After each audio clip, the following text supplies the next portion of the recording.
వీక్షకులందరికీ నమస్కారం. ఫిబ్రవరి మాసంలో మీకు ఏ విధమైనటువంటి గ్రహస్థితి కలగబోతూ ఉన్నది అనేటువంటి విషయాన్ని మనం ఈ వీడియో ద్వారా క్లుప్తంగా తెలుసుకునేటువంటి ప్రయత్నం చేద్దాం. జనవరి నెలలో సంక్రమించినట్టే ఫిబ్రవరి మాసంలో కూడా పంచగ్రహ కూటమి, షడ్గ్రహ కూటమి సంభవించడానికి కూడా అవకాశం ఉన్నది. అయితే ఈసారి మకరంలో కాకుండా కుంభరాశి యందు ఈ పంచగ్రహ కూటములు ఇవన్నీ కూడా ఏర్పడబోతూ ఉన్నాయి. అలాగే ఫిబ్రవరి మాసంలో ఉండేటువంటి గ్రహస్థితిని గనక మనం ఒక్కసారి గమనిస్తే మిథున రాశి యందు గురుడు సంచరిస్తూ ఉన్నారు. అలాగే సింహరాశి యందు కేతువు యొక్క సంక్రమణం జరుగుతూ ఉన్నది, కేతువు సంచరిస్తూ ఉన్నారు. అలాగే కుంభరాశి యందు రాహువు ఉన్నారు, మీనరాశి యందు శనైశ్వరుడు. ఈ 4 గ్రహాలు అలా స్థానంలో ఉన్నాయి. అయితే 13వ తారీఖు వరకు రవి యొక్క సంచారము మకర రాశి యందు ఉంటుంది. 13వ తారీఖు తదుపరి రవి యొక్క సంచారము కుంభరాశిలోకి వెళుతోంది. ఇది ఒక్క విషయాన్ని మనం పరిశీలన చేస్తే కుంభరాశిలో ఇప్పటికే రాహు యొక్క సంచారం ఉన్నది. ఈ 13వ తారీఖు దాటాక రవి కూడా కుంభరాశిలోకి ప్రవేశం చేయబోతూ ఉన్నారు. రవి రాహువులు కలిసి ఉండడం వల్ల అది పితృదోషకారకంగా మనం చెప్పుకోవచ్చును. జనరల్గా అయితే రవి రాహువు కలిసినప్పుడు సూర్యగ్రహణాదులు ఇవన్నీ ఏర్పడుతూ ఉంటాయి. అయితే ఈసారి మన భారతదేశంలో ఏ గ్రహణాలు కూడా ఇప్పుడు కనబడడం లేదు. కాబట్టి గ్రహణ సంబంధమైన విషయాలపై మనం భయపడవలసినటువంటి అవసరం లేదు. కానీ ఇక్కడ రవి రాహువులు కలిసి ఉంటే పితృదోషము వస్తుంది. ఈ 13వ తారీఖు తదుపరి ఫిబ్రవరి మాసంలో ఎవరైతే జన్మించబోతూ ఉన్నారో ఆ శిశువుల పైన ప్రభావం పడుతుంది.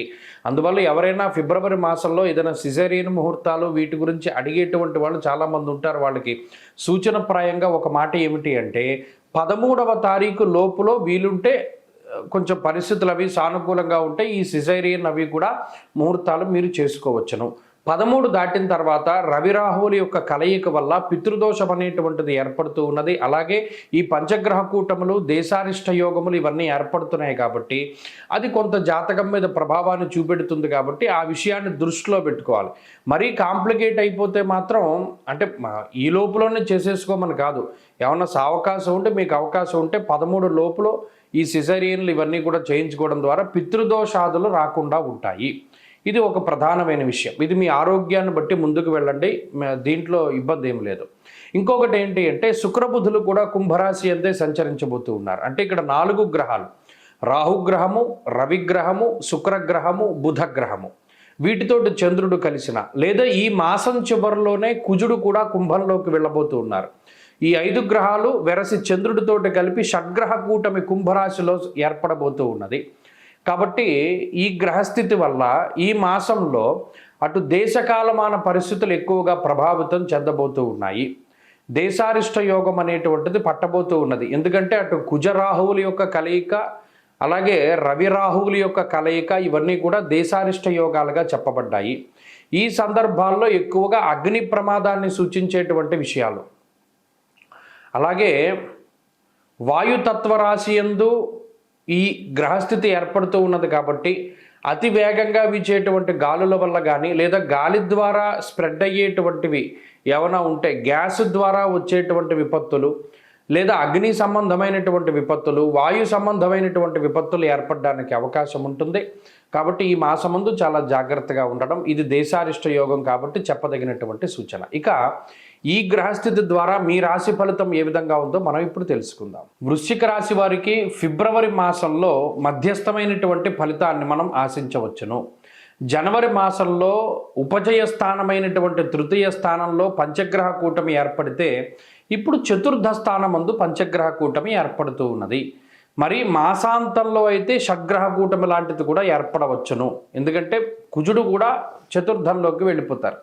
అయితే ఈ మాసంలో ప్రత్యేకించి 13వ తారీఖు లోపు ఉండేటువంటి పరిస్థితులు చాలా అత్యద్భుతంగా ఉన్నాయి. ఎందుకు?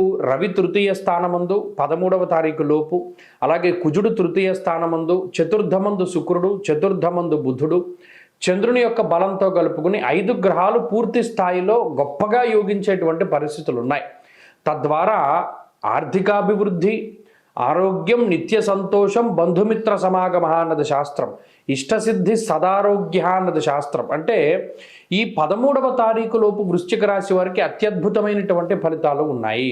ఆర్థికాభివృద్ధి ఉంటుంది, ఆరోగ్యాభివృద్ధి ఉంటుంది, సంతానాభివృద్ధి ఉంటుంది, కుటుంబపరమైనటువంటి ఎదుగుదల ఉంటుంది, పాజిటివ్గా ఉండగలుగుతారు. ప్రతిదీ కూడా చాలా సాహసోపేతమైనటువంటి విధానంలో ముందుకు వెళ్ళగలుగుతారు. అన్నిట్లోనూ కూడా విజయాన్ని సాధించగలుగుతారు.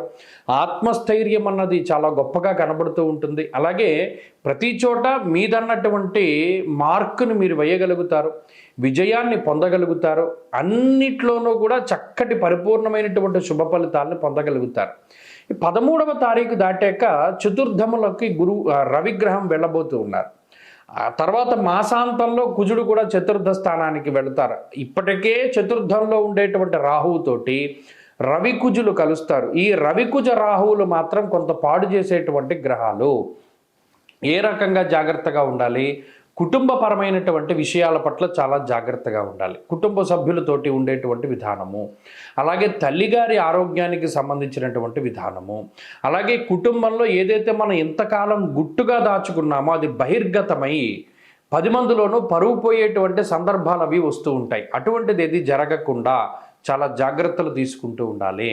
మరీ ముఖ్యంగా రహస్యమైనటువంటి విషయాలను ఇంకా రహస్యంగా మీలోనే దాచిపెట్టుకోవాలి. కానీ పలానా వాడితో చెప్పుకుని మన బాధను తగ్గించుకుందాం, లేదా పలానా వాడు ఏదైనా సహాయం చేస్తాడేమో అని వారి దగ్గర మీ గుట్టు విప్పారా, మొత్తం లోకం అంతా పాకిపోతుంది. అంతఃక్లేశం గృహశ్చిద్ర అన్నారు. అంటే ఇంట్లో ఉండేటువంటి పరిస్థితులన్నీ పాడైపోతాయి. కాబట్టి ఈ విషయం పట్ల జాగ్రత్తగా ఉండాలి. క్షణికావేశానికి లోను కాకూడదు. క్షణికమైనటువంటి సుఖములకి కానీ భోగములకి కానీ అలవాటు పడి ముందుకు వెళ్ళకూడదు. దానివల్ల ఇబ్బందులు పడతారు. అలాగే విద్యా సంబంధమైన విషయాల్లో ఇబ్బందులు, లేదా ఉద్యోగ వ్యాపారాలకి సంబంధించినటువంటి విషయాల్లో కూడా నిర్ణయం తీసుకునేటప్పుడు చాలా జాగ్రత్తగా ఉండడం చెప్పదగినటువంటి సూచన. మరీ ముఖ్యంగా వాహనాలకి సంబంధించినటువంటి ప్రయాణాలు చేసేటప్పుడు జాగ్రత్తగా ఉండడము. ఇవన్నీ కూడా 13 దాటాకే, 13 లోపు అసలు ఏ విధమైన ఇబ్బందులు లేవు. 13 దాటాకే ఇవన్నీ వస్తాయి. కాబట్టి 13వ తారీఖు దాటాక ఏం చేయాలండి వీటి బాధ నుండి తగ్గించుకోవడానికి అంటే, ప్రతిరోజు ఆదిత్య హృదయం చదవడము లేదా వినడము, లేదా సూర్యారాధన చేయడము, సూర్యుడు అష్టోత్తరాల పారాయణ చేయడం, లేదా ప్రతిరోజు ఉదయాన్నే లేచి సూర్యనారాయణ స్వామి వారికి నమస్కారం చేయడం, సూర్య నమస్కారాలు చేయగలిగితే చేయడం, ఇత్యాదివి చేస్తూ ఉంటే ఈ గ్రహస్థితి నుండి, ఆ బాధల నుండి బయటపడడానికి అవకాశం అధికంగా ఉంటుంది.